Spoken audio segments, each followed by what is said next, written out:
Essa semana, lá no clube de membros, alguns membros mandaram um dado on-chain em relação aos compradores de longo prazo que eles estariam realizando os seus bitcoins.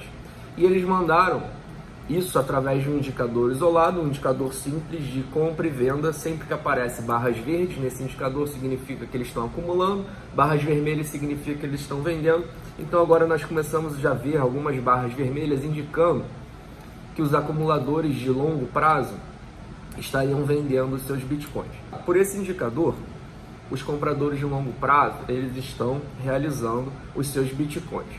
Só que, é o que eu sempre falo para vocês, vocês têm que tirar confluência entre vários indicadores para conseguir ter uma dimensão e entender o que de verdade está acontecendo. Senão, de certa forma, você pode ficar cego somente por um indicador e não conseguir analisar o macro, porque tem outras variáveis que, dentro de uma análise on-chain, ela consegue te dar uma percepção melhor da resposta que você quer buscar. E eu vou exemplificar isso agora. Então, vamos lá. Então, esse indicador está mostrando isso. Só que tem outro indicador que eu também já mostrei aqui para vocês no canal, que é em relação à oferta que esse grupo como um todo segura. Ou seja, todos os compradores de longo prazo que existem no Bitcoin, qual é o tamanho da oferta que eles seguram. E a variação dessa oferta, desde a última queda que a gente teve, aí, mais agressiva para 42 mil dólares, eu já mostrei para vocês que não é uma variação significativa.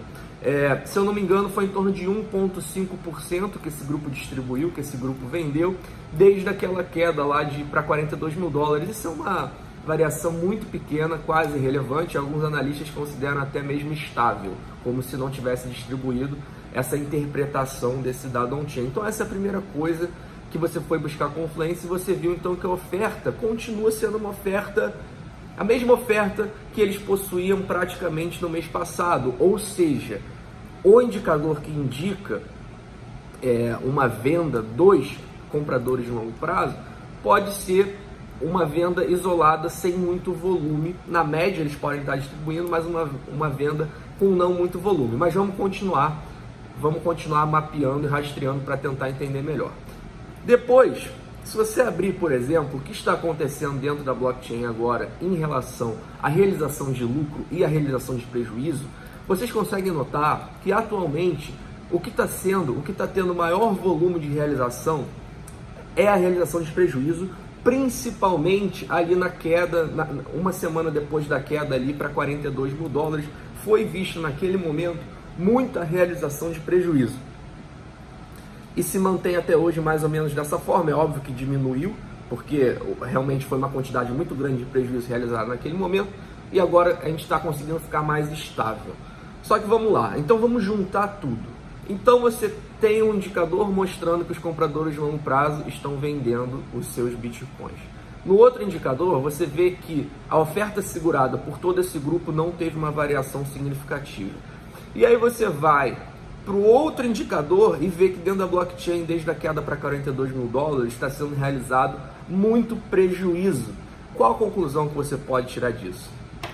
Aí eu vou lá e te falo uma coisa que provavelmente muitas pessoas não sabem, porque você tem que entrar a fundo do que realmente significa as coisas. O que significa pela Glassnode compradores de longo prazo? A Glassnode classifica compradores de longo prazo pessoas que compraram Bitcoin há mais de 5 meses. Tá. A gente está em dezembro. Então, dezembro, 5 meses atrás, a gente estaria mais ou menos ali em julho.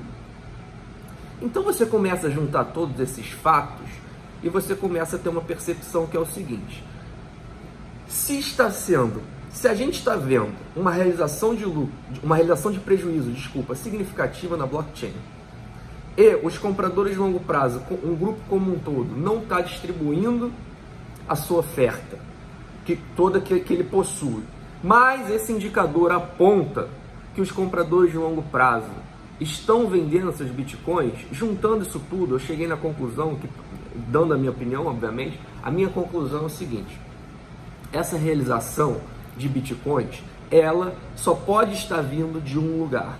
E aí eu te pergunto, O que estava acontecendo com o Bitcoin de fevereiro a maio? De fevereiro a maio, a gente ficou ali 3 meses praticamente com o Bitcoin de 60, 65, 55, 60, 55. A gente ficou 3 meses aí, né, formando o nosso topo local desse ano, com o Bitcoin em torno de 60 mil dólares. E para você estar realizando prejuízo agora, quem pode estar realizando prejuízo agora? Isso aí é muito óbvio. Só pode estar realizando prejuízo agora com Bitcoin em torno de 45 mil dólares quem comprou acima desse valor, senão não é realização de prejuízo, é realização de lucro. Então, juntando esses fatos, esse indicador isolado, ele pode te dar uma percepção de que os compradores de longo prazo, eles estão vendendo. Mas quando você junta tudo isso e tira uma confluência entre isso, você chega na conclusão que é o seguinte: os compradores de longo prazo que estão vendendo, porque a Glassnode classifica mais uma vez compradores de longo prazo, quem comprou há mais 5 meses, só pode ser os compradores que compraram de fevereiro a maio e estão realizando prejuízo. E agora eu te pergunto, é significativo você ver isso, você interpretar esse dado como algo tão negativo assim, como eu vi algumas pessoas se assustarem em relação a esse dado? Eu não acho. Por quê? Porque quem está realizando, apesar dele ser um comprador de longo prazo, quando você fala comprador de longo prazo, logo vem a sua cabeça, meu Deus, pessoas que compraram Bitcoin há 5, 6 anos atrás estão realizando. Mas quando você entra a fundo e você faz essa análise, você vê que, na verdade, só pode ser uma realização de pessoas que compraram acima de 45 mil dólares. Então, apesar dele ser um comprador de longo prazo, ele, na minha opinião, não deve ser interpretado como um participante significativo no mercado, porque essa pessoa chegou esse ano no mercado. Então, apesar dele ser um comprador de longo prazo, ele não deve ser interpretado de uma forma com muita significância, né? Com uma forma muito significativa, porque ele chegou agora no mercado, chegou em 2021, então apesar da Glassnode classificar ele como isso, ele é apenas mais um novato realizando prejuízo. Então é muito importante que você sempre veja a confluência de todos esses dados, senão você pode, de certa forma, ficar ali cego na sua interpretação. Então, para mim, essa realização não é uma realização, de certa forma, significativa, por todos esses fatores que eu falei agora, principalmente pela oferta que todo esse grupo possui, ainda continua estável, ou seja, não é uma distribuição significativa, com certeza é uma distribuição de um grupo não significativo dentro desse grande grupo. E principalmente as carteiras ilíquidas são quem possui, quem na sua história, todos os bitcoins que passaram dentro dela, elas fazem um hold de pelo menos 75% dentro delas. Essas carteiras continuam a acumular Bitcoin, então também somado a esse fator, dá uma interpretação que a atividade na blockchain está tendo uma atividade, sim, muito positiva, tá? Muito positiva, e está dando uma sustentação, com certeza, para mim, de que a gente vai ter a continuação desse ciclo de alta. É óbvio que eu não estou falando que o Bitcoin vai começar a subir a partir de amanhã.